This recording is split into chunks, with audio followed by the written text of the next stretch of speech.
Bonjour mes amis, bienvenue à la chaîne YouTube des Frères Tadras. J'espère que ça va bien en direct de Playa del Carmen.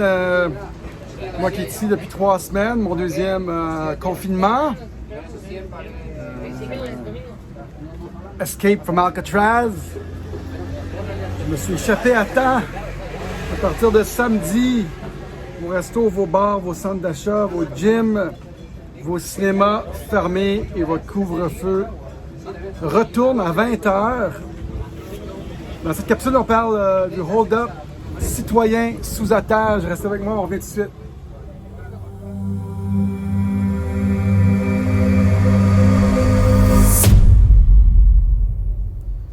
Bonjour mes amis, bienvenue à la chaîne des Frères Tadras. J'espère que ça va bien. Breaking news, à partir de samedi. Les restos, les bars, les centres d'achat, les gyms, les cinémas referment et le couvre-feu retourne à 20h. La situation est rendue critique au Québec.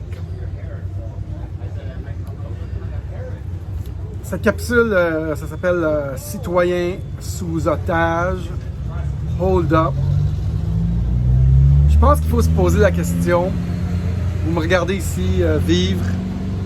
Vous me regardez ici boire des margaritas. Vous me regardez ici être libre, aller à la plage. Faire tout ce que je veux comme un monde normal. Sur la même planète, là. Mais clairement, le Québec a des variants. Et ces variants-là affectent le Québec beaucoup. Les variants, je pense qu'on leur donnerait des noms, peut-être, si vous voulez. Ils s'appellent les variants Legault, Guilbeault et les autres variants. Il y a beaucoup de variants dans leur tête. Et là, ils reconfinent tout le Québec. Puis je sens la tension monter. La tension est palpable pour moi. Moi, je suis encore ici. Je suis revenu il y a 3 semaines. J'ai comme un sens un peu de soulagement, mais en même temps, ça m'affecte beaucoup ce qui se passe au Québec. Beaucoup. Mais la question qu'on doit se poser, la question suivante. Pourquoi nos gouvernements, nos autorités font ce yo-yo?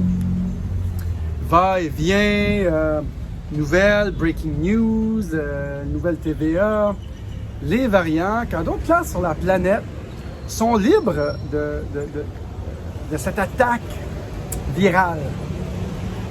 Je sais pas, tu sais, quand on se pose la question, la vraie question, on essaie de creuser, ben on peut comment avoir des pistes de réponse. Mais c'est important, vous les citoyens du Québec, d'obéir, de suivre les mesures sanitaires pour aplatir la courbe. Mais moi, je peux peut-être vous mettre sur une piste de qu'est-ce qui se passe réellement dans ce système, cette attaque contre les citoyens. Qu'est-ce qui se passe dans ce subterfuge? Que font-ils? Pourquoi ils font ça? Vous, est-ce que vous avez une petite idée? Puis c'est sûrement pour vous protéger, t'sais. Mais on peut commencer à extrapoler un peu. Clairement, dans la tête d'une personne comme moi, on peut se poser des questions puis commencer à avoir des réponses. T'sais. Moi, la première chose qui me vient en tête, étant donné la grosse différence de style de vie de certaines villes sur la planète, on peut vite comprendre qu'au Québec, il y a une prise du pouvoir politique pour implanter des idées, de contrôle de masse, faire croire des choses à la population. Si vous pensez à ce moment-ci de la capsule que c'est le contraire, et vous voyez que les variants sont dangereux, fermez la capsule, on n'a plus besoin de discuter, plus besoin de lancer de la peinture sur la canevas pour essayer d'extrapoler puis de comprendre. C'est pas grave, on n'est pas obligé d'être d'accord. Mais moi, je pense que ce qui se passe, c'est une prise du pouvoir médiatique, politique, de la scène québécoise, de la population québécoise, une population sous otage. Ceci est un hold-up pour faire un genre d'harcèlement psychologique. Si vous croyez que c'est pas ça, je vous donne crédit aussi. Alright, chacun son opinion, tu sais. Mais il y a un moment donné que l'élastique il pète, tu sais, vous dites, ça pète, puis vous dites, ben là, franchement, je suis reconnaissant, je suis content qu'on passe au travers de cette période, le Québec, l'humanité aussi, parce que je trouve que c'est du positif. Cette période sert à se débarrasser de ces cages qui nous rendent esclaves. Ce n'est que du positif. Il y en a qui vont réaliser que, suite à toutes ces mesures, que n'est plus nécessaire de suivre cette autorité. Ça va nous amener à la limite de notre relation avec l'autorité. La limite! Moi, ça fait longtemps que je l'ai atteint, cette limite-là. Vous pouvez remarquer par mon paysage, je suis dans une place où là, les êtres sont libres. Land of the brave, home of the free, c'est ici, là. C'est plus les États-Unis. C'est le Mexique, mesdames et messieurs. Et les variants ici, scientifiquement, je pense qu'ils ont pris la poudre d'escampette et il n'existe plus des variants ici. I don't know. Peut-être que notre science n'est plus bonne. I don't know. Je suis pas un scientifique, moi, hein? Je suis juste un artiste. Mais on n'est plus obligé d'obéir, ouvrir clandestinement, refuser clandestinement. Et faisons notre vie, quitter le Québec. Il y a beaucoup de solutions, il y a beaucoup de pistes de solutions. Mais moi, honnêtement, ce que je trouve le plus dommage là-dedans, c'est l'harcèlement et médiatique et le harcèlement psychologique que l'État exerce sur les gens. C'est cruel. Crissez-nous patience. On pourrait porter plainte contre harcèlement. Vous savez que c'est un crime, c'est criminel, l'harcèlement. L'harcèlement psychologique, c'est un crime. Portez plainte aux non-élus. Ils ne sont pas protégés. Porte plainte. Puis si vous harcèlez encore, c'est là que vous pouvez envoyer la police. Moi, je pense que vous êtes peut-être rendu là. Qu'en pensez-vous? Je sais pas. Ben, peut-être que c'est plus dangereux au Québec. Il se passe quelque chose au Québec. Les gens font pas attention au Québec. Ils sont la source de tous nos problèmes. C'est tabarnakos. Anyways, quand les fourmis se chicanent entre eux, la population est très divisée. Mais quand les fourmis se chicanent entre eux, souvent, il ne faut pas regarder ce qui se passe, que les fourmis, il faut se demander qui brasse le bocal. Et on commence à voir plus clair sur la situation qui nous arrive. Et beaucoup d'entre nous voient clair, beaucoup commencent à voir clair. Un éveil, certes, qui peut durer un petit bout, mais je vous dis, libérez-vous de ces cages, libérez-vous de ces chaînes psychologiques. Débranchez le câble. Les variants vont disparaître et le virus va disparaître. Plus on ferme la télévision et on vit notre vie, et il y a beaucoup de tensions dans tous les métiers, hein? Policiers, infirmières, professeurs, public. Le public québécois est vraiment harcelé psychologiquement. Sachez-le.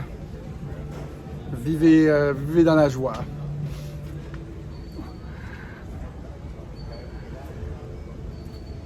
Moi, je disais à mes frères, un de mes frères, si je retourne au Québec, je sens que je vais être un peu impulsif face à la situation. Je pourrais faire quelque chose un coup marketing. Je me sens pas très stable.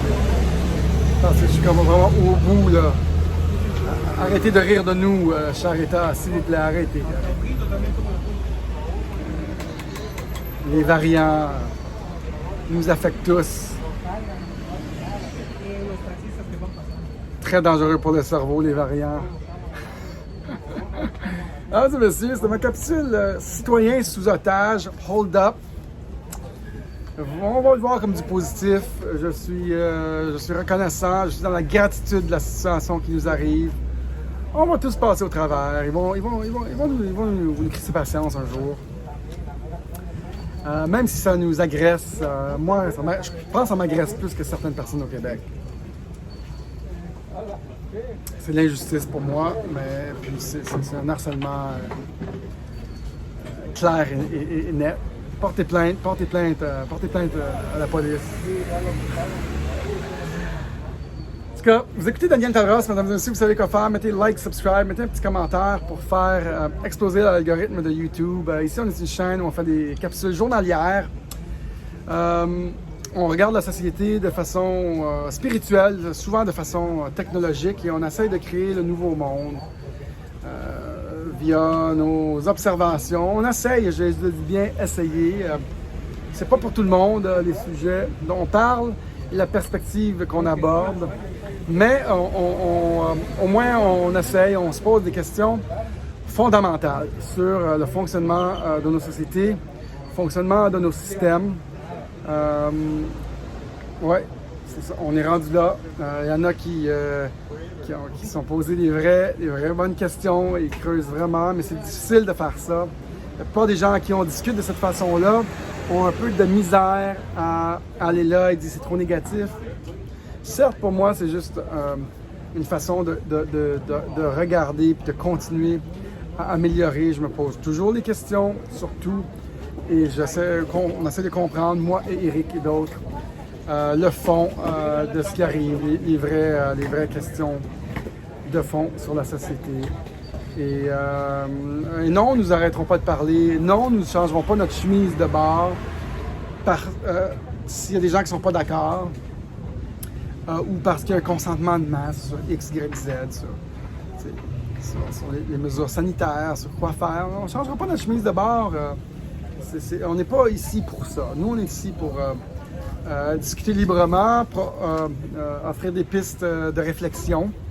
Ceux qui sont capables, évidemment, d'avoir certains niveaux d'abstraction sans penser à tout prix que l'État est une institution bienveillante sur nous, vous auriez avantage des fois à penser une petite affaire différente et regarder comment l'histoire, peut-être même l'histoire, comment ça s'est passé dans l'histoire, le pouvoir qu'on donne à nos autorités. L'histoire ne se répète pas toujours, mais elle se ressemble. Et je pense qu'on peut comprendre beaucoup de choses avec juste un petit peu d'ouverture d'esprit. Mais mesdames et messieurs, ça me fait plaisir de jaser avec vous tous les jours ici. C'est un grand plaisir de communiquer avec vous. Merci d'avoir été là. Mucho gusto. À la prochaine. Bye bye.